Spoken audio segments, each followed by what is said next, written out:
नमस्कार, colonel academy के online platform पर एक बार फिर से आपका स्वागत है। आज का जो हमारा प्रैक्टिस वीडियो है वो संसद और विधानमंडल से संबंधित है, जिसमें आपको संसद और विधानमंडल के 15 सवाल मिलेंगे। संसद और विधानमंडल के यह एकमात्र प्रैक्टिस वीडियो है। हर वीडियो में मैं ये आपको बताता रहता हूँ ताकि आप अलर्ट रहें। यह एकमात्र प्रैक्टिस वीडियो है, इसमें आपको पूरा कॉन्सेप्ट नहीं पढ़ाया जा रहा है। पूरा चैप्टर, पूरा कॉन्सेप्ट कर्नल एकेडमी के ऐप के जो चैप्टर वाली लिस्ट है उसमें सारे चैप्टर रखे गए हैं। उसको आप ढूंढ करके सेलेक्ट करके उसको पढ़िए, उसके बाद आप इस वीडियो को सॉल्व करिए तो आपके लिए ज़्यादा मददगार होगा। पहला क्वेश्चन है, लोकसभा व विधानसभा में आंग्ल भारतीयों के मनोनयन को किस संविधान संशोधन द्वारा समाप्त कर दिया गया है? लोकसभा और विधानसभा में आंग्ल भारतीयों के मनोनयन को किस संविधान संशोधन द्वारा समाप्त कर दिया गया है? पहली बात मैं आपको बता दूं कि लोकसभा में मैंने पढ़ाया भी है इसको चैप्टर में।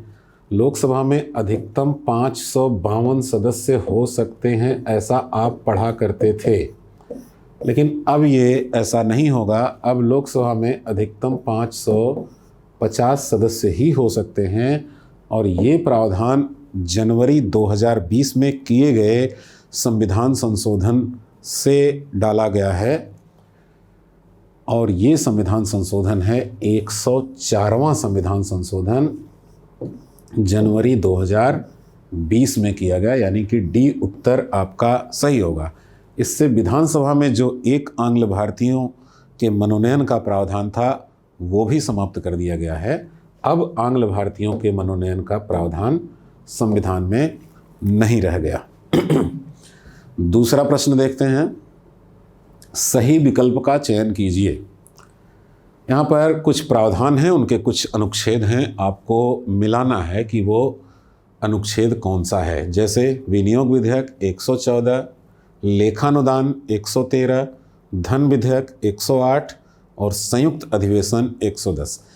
ये प्रश्न हमने इस उद्देश्य से बनाया है कि इसमें दिए गए जो अनुच्छेद हैं ये बड़े इम्पॉर्टेंट हैं, यानी कि ये जो टॉपिक हैं वो किस अनुच्छेद में हैं, ये कई बार आपसे सवाल पूछे जाते हैं, इसलिए इस प्रश्न को हमने बना दिया।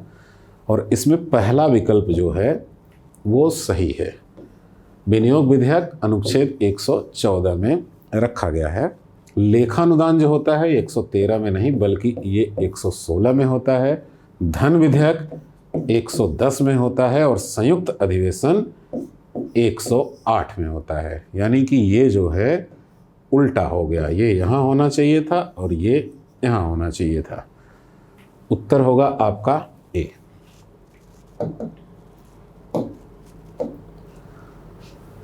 तीसरा प्रश्न है, विचार कीजिए। दो कथन हैं, आपको विचार करना है कौन सा सही है कौन सा गलत है। लोकसभा में अधिकतम 550 सदस्य हो सकते हैं। अभी अभी जिक्र हुआ था इस पर, कई बार पिछला सवाल आपके अगले सवाल में मदद कर देता है, अगर हमारी तरह उसको समझाने वाला कोई आपकी परीक्षा में बैठा हुआ हो। 2026 तक लोकसभा सीटों की में वृद्धि नहीं होगी, यानी कि 2026 तक लोकसभा सीटों की वृद्धि में रोक है। 2026 तक सीटें नहीं बढ़ाई जाएंगी। लोकसभा में अधिकतम 550 सदस्य हो सकते हैं। तो अभी हमने बताया था 104वें संविधान संशोधन के द्वारा एंग्लो इंडियन के मनोनयन पर रोक लगा दी गई है। इसका मतलब 552 की बजाय अब 550 सदस्य ही होंगे। तो पहला सही हो गया। और 1976 में एक कानून बनाया गया जिसमें कहा गया कि लोकसभा में सीटों की संख्या अगले 50 वर्षों तक नहीं बढ़ाई जाएंगी, यानी कि 2026 तक सीटें नहीं बढ़ेंगी। तो दोनों सही हो जाते हैं, यानी कि आपका विकल्प सी सही उत्तर होगा।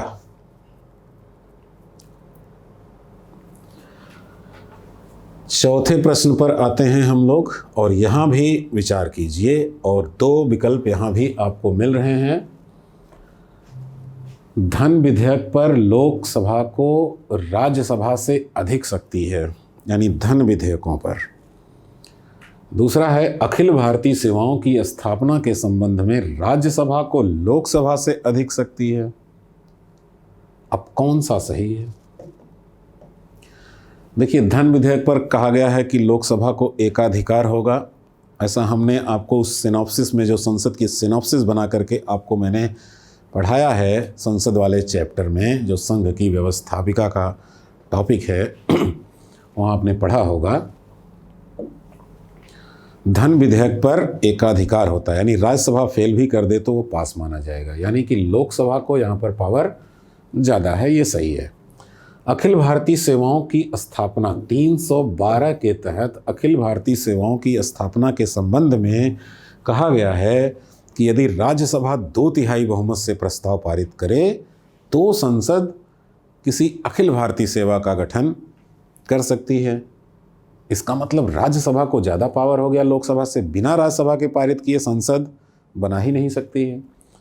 तो दूसरा भी सही है, यानी कि दोनों विकल्प आपके हो जाते हैं बिल्कुल सही।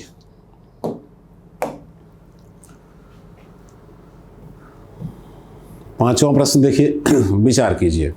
विधानसभा में अधिकतम 500 सदस्य हो सकते हैं, और दूसरा है विधान परिषद में न्यूनतम 60 सदस्य होंगे। किसी राज्य के विधानमंडल से संबंधित ये प्रश्न है कि उस राज्य के विधानमंडल में जो 2 सदन कहीं कहीं होते हैं, विधानसभा और विधान परिषद, विधानसभा में अधिकतम 500 सदस्य होंगे, ऐसा कहा जा रहा है।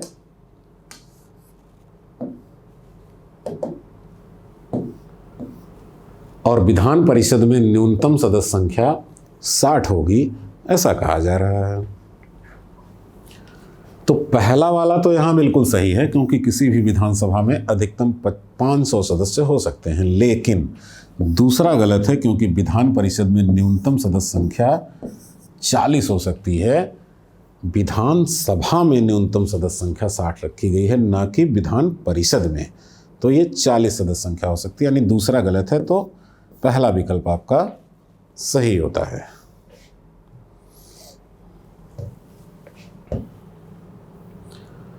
छठवां प्रश्न है, विचार कीजिए।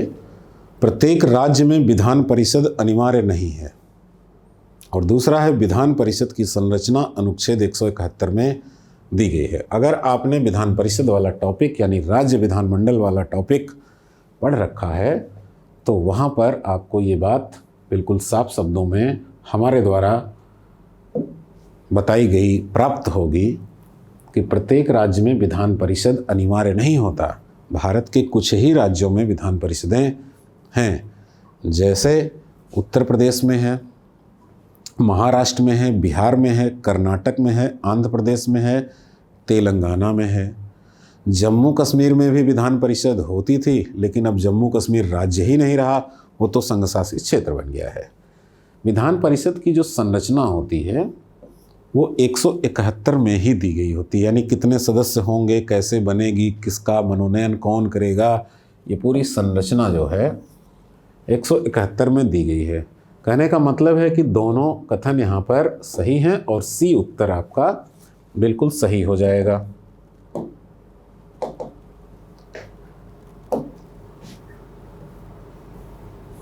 सातवां प्रश्न देखिए, संसदीय विशेषाधिकार से संबंधित अनुच्छेद है 100, 105, 108, 111 संसदीय विशेषाधिकार। तो अनुच्छेद है, कॉन्सेप्ट तो यहाँ आपको बताना नहीं है। संसदीय विशेषाधिकार का मतलब संसद के वो अधिकार जिससे अबाध रूप से संसद चलती रहे, संसद के खिलाफ अवमानना ना हो, कोई संसद की मर्यादा बनी रहे। इनकी शर्तें दी गई हैं अनुच्छेद 105 में, ये चीज़ें दी गई हैं।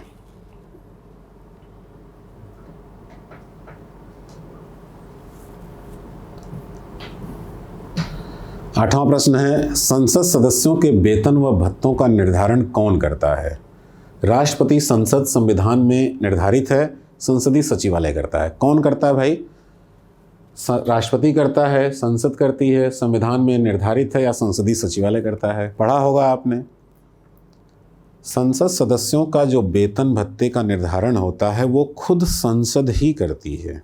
कई बार आप आलोचना स्वरूप भी बातों को सुनते हैं कि कर्मचारियों के वेतन नहीं बढ़ाए जा रहे हैं, लेकिन विधानमंडल अपने विधायकों के और अपने संसद सदस्यों के वेतन को बढ़ाती जा रही है। तो ये जो निर्धारण होता है वो स्वयं संसद के द्वारा ही किया जाता है। 9वां प्रश्न है, लेखानुदान क्या है? अल्प समय का बजट, अतिरिक्त धन की मांग, आवश्यक धन की मांग, गरीब राज्यों को अनुदान। तो मैंने आपको संसद पढ़ाते समय अनुच्छेद 116 में लेखानुदान के विषय में पढ़ाया है, और वहाँ मैंने कहा है कि कोई बजट संपूर्ण वर्ष के लिए बनाया जाता है, लेकिन जब किसी कारण वह कुछ महीनों के लिए ही बनाया जाए तो उसे अंतरिम बजट या लेखानुदान मांग कहते हैं, यानी कि अल्प समय का बजट है। आमतौर पर हमारा जो बजट होता है वो 12 माह के लिए बनता है, लेकिन किसी कारणवश जैसे चुनाव वगैरह है, जनवरी फरवरी में बजट बनता है, 1 अप्रैल से लागू हो जाता है। लेकिन अगर जून जुलाई में चुनावी प्रक्रिया है तो उसके बाद नई सरकार का गठन होता है। अब नई सरकार आएगी तो अपने हिसाब से बजट बनाएगी। उसके पहले जो पुरानी सरकार चल रही है वो कुछ महीनों का बजट मांगती है, तो उसको अंतरिम बजट कहा जाता है, और संवैधानिक भाषा में उसको लेखानुदान कहा जाता है, यानी ये अल्प समय का बजट होता है। इसका उत्तर ए है।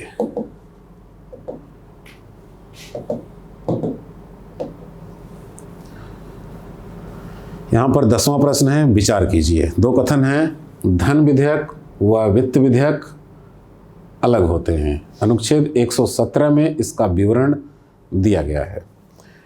यानी कि धन विधेयक आपने सुना होगा, वित्त विधेयक भी सुना होगा। कहा जा रहा है कि ये दोनों अलग अलग होते हैं, एक नहीं होते हैं। क्या आप सहमत हैं इससे? टॉपिक अगर आपने पढ़ा है तो आप सहमत होंगे, क्योंकि धन विधेयक का मतलब होता है कि जिसमें 6 बातें होती हैं, जो 110 में परिभाषित किया गया है, दोबारा इसको 117 में भी परिभाषित किया गया है, जिसमें कहा गया संचित निधि से धन निकालना या धन को जमा करना, उधार लेना या उधार देना, किसी कर को लगाना या किसी पुराने कर को समाप्त करना। अगर इन 6 बातों से संबंधित कोई विधेयक है तो वो धन विधेयक होगा, और इन 6 बातों में से किसी के साथ अगर कोई साधारण प्रावधान भी जुड़ा है तो ऐसे विधेयक को अनुच्छेद 117 में बताया गया है कि वह वित्त विधेयक होगा। यानी कि धन विधेयक और वित्त विधेयक दोनों अलग अलग होते हैं। तो ये भी सही है, और इसका विवरण 117 में दिया गया है। ये भी सही है, मतलब कि सी ऑप्शन सही है, और दोनों उत्तर आपके सही हैं।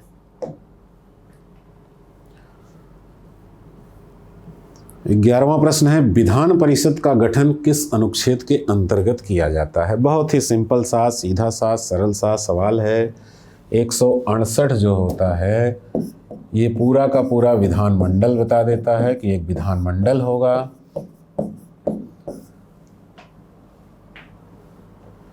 अनुच्छेद 169 में विधान परिषद का गठन हो जाता है, जो कि आपका उत्तर भी है। 170 में विधान सभा होती है, और 171 में विधान परिषद की संरचना होती है। तो इस तरह से हमने आपको पूरा इसके बारे में बता दिया। आपका उत्तर यहाँ पर मिलेगा बी।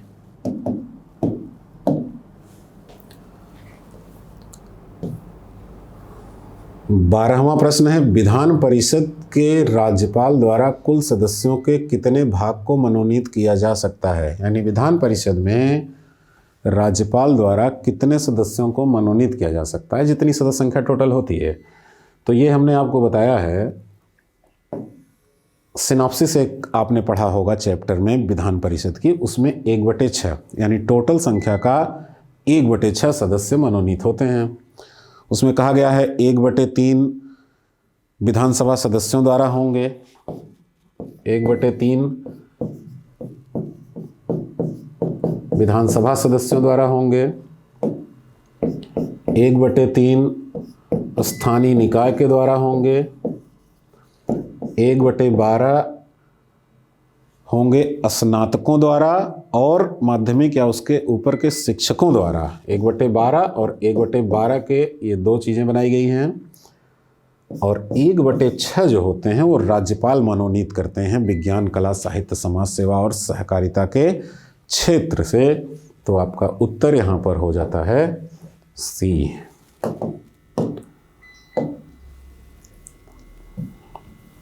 13वां प्रश्न देखिए, राज्यसभा में किसी व्यक्ति का मनोनयन किस क्षेत्र से नहीं किया जा सकता? कला, विज्ञान, समाज सेवा, सहकारिता। राज्यसभा में विज्ञान, कला, साहित्य और समाज सेवा होता है, यहाँ सहकारिता दिया हुआ है, तो इस क्षेत्र से इनका मनोनयन नहीं होता। होता किससे है? विज्ञान, कला, साहित्य, जो यहाँ पर होना चाहिए था साहित्य और समाज सेवा, इन 4 क्षेत्रों से होता है। सहकारिता से विधान परिषद में मनोनयन होता है, न कि राज्यसभा में।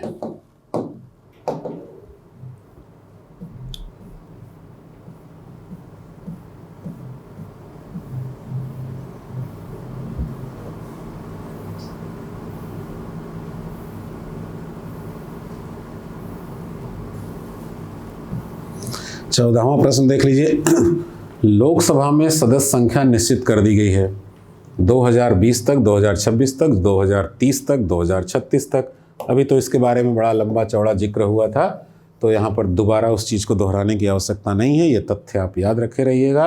2026 तक लोकसभा में सीटों की संख्या को बिल्कुल निश्चित कर दिया गया है।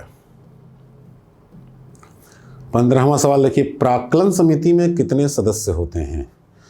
बहुत सारी संसदीय समितियां होती हैं जिसके विषय में मैंने आपको पढ़ाया है, उनके संख्या के साथ उनके कार्य भी बताए हैं, कैसे उनका गठन होता है, अध्यक्ष कैसे कौन होता है, ये सब हमने आपको पढ़ाया है। अब यहाँ पूछा जा रहा है उसमें कितने सदस्य होते हैं, तो इसका उत्तर है इसमें 30 सदस्य होते हैं। और सबसे अच्छी बात है कि इसमें लोकसभा के ही 30 सदस्य होते हैं, राज्यसभा का इसमें कोई सदस्य नहीं होता। इसका कार्य होता है सरकार को नई नीतियों के संबंध में सुझाव देना, कैसे सरकार और अच्छे से काम कर सके, प्रशासन की दक्षता बढ़ाए, उसके इस बारे में सुझाव देना। इसीलिए लोकसभा के ही सदस्य होते हैं, क्योंकि हमारी जो सरकार होती है वो लोकसभा के प्रति ही उत्तरदायी होती है। 16वां सवाल देखिए, लोक लेखा समिति के अध्यक्ष कौन नामित करता है? तो लोक लेखा समिति के अध्यक्ष, बड़ा ही फेमस प्रश्न है ये, सबको इसका उत्तर मालूम होगा। आप मेरा वाला नहीं भी पढ़े होंगे तब भी मैं उम्मीद कर सकता हूँ कि आपको इसका उत्तर मालूम होगा। लोक लेखा समिति के अध्यक्ष को नामित करता है लोकसभा अध्यक्ष। एक परंपरा रही है, एक परंपरागत तरीके से विपक्षी दल का कोई सदस्य जो इस समिति में शामिल होता है उसी को लोकसभा अध्यक्ष द्वारा अध्यक्ष नामित किया जाता है। विपक्षी दल का सदस्य होता है वो, परंपरा है, कोई संवैधानिक प्रावधान नहीं है, इस बात का ध्यान रहे। यहाँ से हम अब आते हैं दूसरे अगले सवाल पर, 17वें पर। सार्वजनिक उपक्रम समिति में कितने सदस्य होते हैं? तो सार्वजनिक उपक्रम का मतलब क्या होता है? जो सरकारी कंपनियाँ होती हैं, जैसे BSNL है, NTPC है, ONGC है, इनको सार्वजनिक उपक्रम कहा जाता है। सार्वजनिक उपक्रम का भी संसद के प्रति उत्तरदायित्व तय किया जाता है, उसके लिए एक समिति बनाई जाती है। इसमें लोकसभा के 15 सदस्य होते हैं और 7 सदस्य होते हैं राज्यसभा के, तो टोटल 22 सदस्य यहाँ पर होते हैं और आपका बी उत्तर सही है।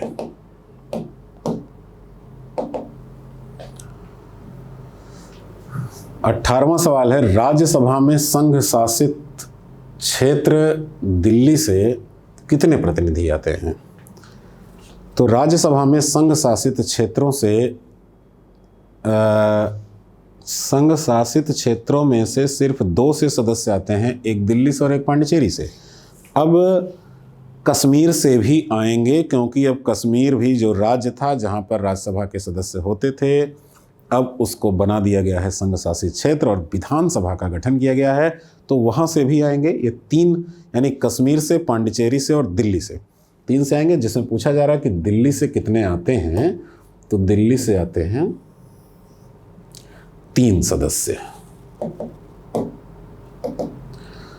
19वां प्रश्न, इस सेट में हमने 15 की बजाय 20 रखे हैं क्योंकि ये संसद का एक महत्वपूर्ण टॉपिक है और थोड़ा सा इसलिए हमने सवाल को यहाँ पर बढ़ा दिया है। विधानसभा द्वारा पारित किसी साधारण विधेयक को विधान परिषद अधिकतम कितने समय तक रोक सकती है? साधारण विधेयक को, तो जैसे धन विधेयक होता है तो विधानसभा द्वारा अगर पारित है तो 14 दिन तक रोका जा सकता है, लेकिन साधारण विधेयक है, संविधान संशोधन विधेयक तो राज्यों में प्रस्तुत नहीं किए जाते हैं, तो पहली बार में 3 महीने, और अगर उसके बाद दोबारा विधानसभा पास कर दे तो विधान परिषद उसको 1 महीने और रोक सकती है। यानी कि विधानसभा द्वारा पारित किसी साधारण विधेयक को विधान परिषद अधिकतम कितने समय तक रोक सकती है? तो ये होना चाहिए 3 माह प्लस दोबारा जो है वो 1 माह।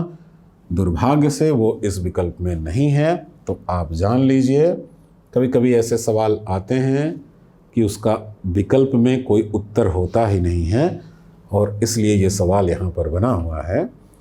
इसका जो उत्तर होगा वो ऐसे आप समझिएगा, 3 + 1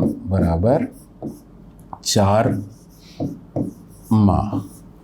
यानी कि विधानसभा ने कोई विधेयक भेजा, विधान परिषद की इच्छा नहीं है पास करने की और वो कुछ नहीं करती, पड़ा रहने देती है, तो 3 महीना रोकेगी। जैसे ही 3 महीना होगा, अगर विधानसभा उसको दोबारा पास कर दे तो 1 महीने और रोक सकते हैं। 1 महीने के पश्चात अपने आप वो कानून का रूप धारण कर लेगा। तो ये चीज़ें हैं, इसको हमने इसलिए इस तरह बना रखा है ताकि आप दोनों चीज़ों को अलग अलग समझ जाएं कि पहली बार में 3 महीने रोक सकते हैं, दोबारा 1 महीने रोक सकते हैं, तो टोटल रोक सकते हैं ये 4 महीने। अंतिम सवाल में आ जाते हैं, संसदीय शासन प्रणाली किस देश से ली गई है? बहुत ही आसान है, कोई इसमें दिक्कत वाली बात है नहीं। ये ब्रिटेन से ली गई है। ब्रिटेन संसदीय शासन प्रणालियों का जनक है। ब्रिटेन हमारे यहाँ बहुत लंबे समय तक शासन किया। ब्रिटेन ने ही धीरे धीरे जो संवैधानिक विकास हमारे यहाँ हुआ चार्टर एक्ट के जरिए, उसमें भी संसदीय प्रणाली ही उन्होंने डेवलप किया और आगे चल करके हमारे देश में वही अब विकसित रूप में लागू है। तो इस तरह से आपने 20 सवालों को सॉल्व किया संसद और विधानमंडल वाले टॉपिक में। उम्मीद करता हूं कि पहले आप चैप्टर पढ़े रहे होंगे और इन सवालों के आप सही उत्तर दे रहे होंगे। अगर सही उत्तर दे रहे हैं तो फिर चैप्टर आपका तैयार है, आप किसी भी आने वाले सवाल को कर सकते हैं। और अगर आपने गलत उत्तर दिए हैं ज़्यादातर सवालों के, तो दोबारा से आप उस चैप्टर को पढ़िए और थोड़ा सा ध्यान दीजिए पढ़ाई पर, ताकि आप परीक्षा को पास कर सकें। बहुत बहुत धन्यवाद।